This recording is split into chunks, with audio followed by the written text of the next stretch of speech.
मनुष्य चिकित्सालय हेउछि पशु चिकित्सा।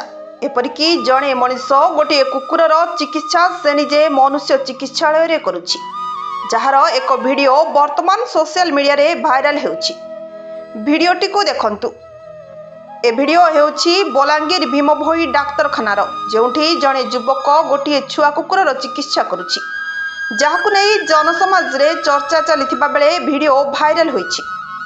हेले दर्शक बंधु, आजिर समय मनीष मनीष को पचारू नथिबा बेले जड़े युवक निज मन भितर थिबा कथा कहि न पारुथिबा एही पशुपक्षी कष्ट को बुझी निजर स्नेह श्रद्धार सह कुकुरर आशु आरोग्य पाई निज हाथरे चिकित्सा करुछि, ताहा प्रशंसनीय। यह जनसमाज रे भूल होई थाई पारे किंबा चर्चार विषय होई पारे, हेले युवकर एपरि कार्य को प्रशंसा न करी रही हेउनी। दर्शक बंधु, ए घटनाटी गत 4 दिन तले भीमभोई डाक्तरखाना रे घटिथिबा बेले युवक जनकर एपरि कार्य साधारण रे चर्चार विषय पलटिछि।